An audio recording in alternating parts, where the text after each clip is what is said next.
શ્રીનગરમાં ભારે હિમવર્ષા, શહેર બરફની ચાદરથી ઢંકાયું।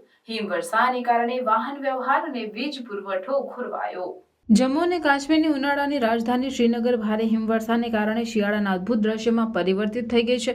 શુક્રવારે બપોરે શરૂ થયેલી હિમવર્ષા શનિવાર સુધી ચાલુ રહી છે, જેના કારણે શહેર અને તેની આસપાસના વિસ્તારો બરફની જાડી ચાદરથી ઢંકાઈ ગયા છે। આ મોસમની પ્રથમ મહત્વપૂર્ણ હિમવર્ષા છે, જે આ વિસ્તાર માટે સૌંદર્ય અને પડકારો બંને લાવી છે।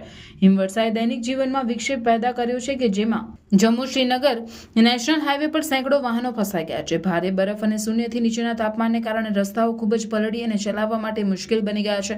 સત્તાવાળાઓ બરફ સાફ કરવા અને ફસાયેલા મુસાફરોને મદદ કરવા માટે સતત કામ કરી રહ્યા છે, પરંતુ બરફના જથ્થાને કારણે આ કાર્ય મુશ્કેલ બની ગયું છે। વિક્ષેપો છતાં હિમવર્ષાએ ઘણા સ્થાનિકો અને પર્યટકો માટે આનંદ લાવ્યો છે। બરફથી ઢંકાયેલા દ્રશ્યોને માણવા માટે લોકો બહાર નીકળી ગયા છે। બાળકો અને વયસ્કો બરફમાં રમતા, સ્નોમેન બનાવતા અને સ્નોબોલ ફાઇટમાં જોડાતા જોવા મળ્યા છે। કાશ્મીરમાં હિમવર્ષા જોવા માટે આવેલ પર્યટકો શિયાળાના દ્રશ્યથી ખુશ છે। હિમવર્ષાએ સ્થાનિક માળખાકીય સુવિધાઓ પર પણ મહત્વપૂર્ણ અસર પાડી છે।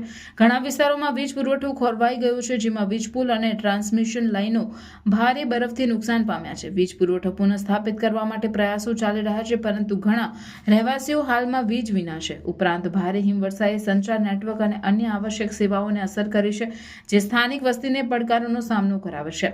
સકારાત્મક બાજુએ હિમવર્ષા વિસ્તારના કૃષિ અને પર્યટન ક્ષેત્રોને લાભ આપવાની અપેક્ષા છે।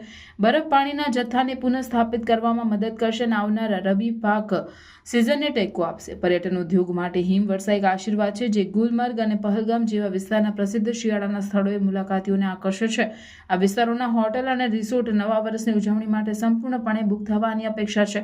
સ્થાનિક પ્રશાસને હિમવર્ષાથી પ્રભાવિત રહેવાસીઓ અને મુસાફરોને મદદ કરવા માટે હેલ્પલાઇન અને ઇમરજન્સી સેવાઓ સ્થાપિત કરી છે। બરફ સાફ કરવાની કામગીરી ચાલુ છે અને સત્તાવાળાઓ લોકોને ઘરમાં રહેવા અને રસ્તાઓ સાફ અને ઉપયોગ માટે સુરક્ષિત ન થાય ત્યાં સુધી અનાવશ્યક મુસાફરીથી બચવા સલાહ આપી રહ્યા છે।